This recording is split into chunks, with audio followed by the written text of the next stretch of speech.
കോൺഗ്രസിനെയും സിപിഎമ്മിനെയും വിമർശനങ്ങൾക്കുള്ള ബിജെപിയുടെ മറുപടി കൂടിയായിരുന്നു ഇത്. അതേസമയം ഇന്ത്യക്കെതിരെ വീണ്ടും യുദ്ധഭീഷണിയുമായി പാക് നേതാക്കൾ. സിന്ധു നദിയിലെ വെള്ളം തടഞ്ഞാൽ ഇന്ത്യക്കെതിരെ യുദ്ധം ചെയ്യുമെന്നും തോൽപ്പിക്കുമെന്നും പാക് മുൻ വിദേശകാര്യമന്ത്രി ബിലാവൽ ഭുട്ടോ. പാക് ജനത ഒറ്റക്കെട്ടായി നിൽക്കുമെന്നും അവരോട് പോരാടി ജയിക്കാൻ ഇന്ത്യക്കാകില്ല എന്നും ഭുട്ടോ പറഞ്ഞു. ഭാരതത്തിന് നേരെ അണ്വായുധം പ്രയോഗിക്കാൻ മടിക്കില്ലെന്ന് കഴിഞ്ഞ ദിവസം പാക് സൈന്യാധിപൻ അസീം മുനീർ അമേരിക്കയിൽ വെച്ച് പ്രസ്താവന നടത്തിയിരുന്നു. ഇതിന് പിന്നാലെയാണിപ്പോൾ ബിലാവൽ ഭുട്ടോയും ഭീഷണിയായി എത്തിയിരിക്കുന്നത്.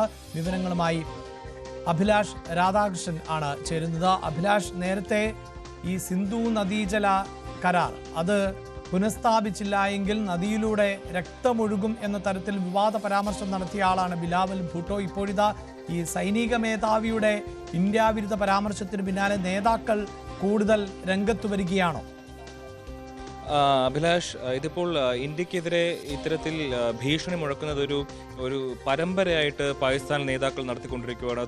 കഴിഞ്ഞ ദിവസമാണ് ബിലാവൽ ഭൂട്ടോ അമേരിക്കയിൽ വെച്ച്, ആ സ്ഥലം അമേരിക്കയിൽ വെച്ച് ഇന്ത്യക്കെതിരെ വലിയ ഭീഷണി മുടക്കിയത് കഴിഞ്ഞ ദിവസമാണ്. അതിന് തൊട്ടു പിന്നാലെയാണ് ഇപ്പോൾ ബിലാവൽ ഭൂട്ടോ, പാകിസ്ഥാൻ മുൻ വിദേശകാര്യ മന്ത്രിയാണ് ബിലാവൽ ഭൂട്ടോ. അദ്ദേഹം ഇന്നലെയാണ് കഴിഞ്ഞ ദിവസം വീണ്ടും ഇതേപോലെ ഇന്ത്യക്കെതിരെ ഒരു ഭീഷണി മുഴക്കിയിരിക്കുന്നത്. അതായത് സിന്ധു നദീജല കരാർ റദ്ദാക്കിയ നടപടി അല്ലെങ്കിൽ മരവിപ്പിച്ച നടപടി ഇന്ത്യ തുടരുകയാണെങ്കിൽ ഇന്ത്യക്കെതിരെ ശക്തമായ രീതിയിലുള്ള യുദ്ധം നടത്തുമെന്നും അതിനു വേണ്ടിയിട്ട് പാകിസ്ഥാനിലെ ജനത ഇന്ത്യക്കെതിരെ ഒറ്റക്കെട്ടായി നിന്ന് ഇന്ത്യക്കെതിരെ യുദ്ധം ചെയ്യുമെന്നും ആ യുദ്ധത്തിൽ ഇന്ത്യയെ തോൽപ്പിക്കുമെന്നുമാണ് ഇപ്പോൾ ബിലാവൽ ഭൂട്ടോ ഭീഷണിപ്പെടുത്തിയിരിക്കുന്നത്.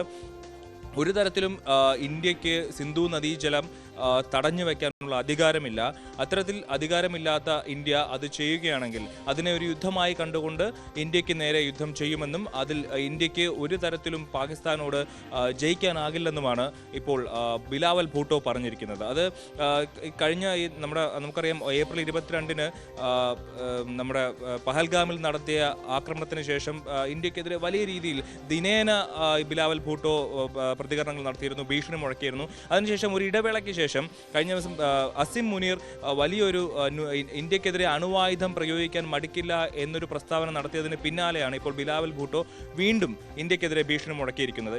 ഈ സാഹചര്യത്തിൽ ഇത് ഇവർക്ക് ഒരുപക്ഷെ അവിടുത്തെ ഒരു പൊതുപരിപാടിയിലാണ് പറഞ്ഞത്. ഒരുപക്ഷെ ഇത്തരത്തിൽ അവിടുത്തെ ആളുകളെ സർക്കാരിന്റെ കൂടെ നിൽക്കാൻ അല്ലെങ്കിൽ ഒപ്പം നിർത്താൻ ഇന്ത്യ വിരുദ്ധത പറയണം എന്നുള്ള ഒരു നടപടിയുടെ ഭാഗമായിട്ടായിരിക്കാം ഒരുപക്ഷെ ദിനേന ഇത്തരത്തിൽ പ്രതികരണം നടത്തുന്നത്. നമുക്കറിയാം ഓപ്പറേഷൻ സിന്ദൂറിലൂടെ വലിയ തിരിച്ചടി ഇന്ത്യയിൽ നിന്ന് നേരിട്ട പാകിസ്ഥാൻ ഇടയ്ക്കിടയ്ക്ക് ഇന്ത്യ ഇങ്ങനെ ഭീഷണിപ്പെടുത്തുന്നത് തങ്ങൾ വിജയിച്ചു എന്നൊരു പ്രതീതി ഒരുപക്ഷെ ആ നാട്ടിൽ പ്രചരിപ്പിക്കാൻ വേണ്ടിയിട്ടായിരിക്കാം ഒരുപക്ഷെ ഇത്തരത്തിൽ പറയുന്നത്. എന്തായാലും ബിലാവൽ ഭൂട്ടോയുടെ പ്രതികരണത്തിന് പിന്നാലെ BJP നേതാവ് മിഥുൻ ചക്രവർത്തി പ്രതികരിച്ചിരുന്നു. അതായത് ഇനിയും വീണ്ടും ഭീഷണികൾ മുഴക്കുകയാണെങ്കിൽ വീണ്ടും ഒരിക്കൽ കൂടി ബ്രഹ്മോസ് അയക്കാൻ, പാകിസ്ഥാനിലേക്ക് ബ്രഹ്മോസ് മിസൈലുകൾ അയക്കാൻ തങ്ങൾക്ക് മടിയില്ല എന്ന് മിഥുൻ ചക്രവർത്തി ഇതൊരു പ്രതികരണം നടത്തിയിട്ടുണ്ട്. അതുപോലെ പാക് നേതാക്കളുടെ ഭാഗത്ത് നിന്ന് വലിയ പ്രകോപനപരമായ പ്രസ്താവനകൾ തുടരുകയാണ്. വിഭജന ഭീതി ദിനാചരണത്തിൽ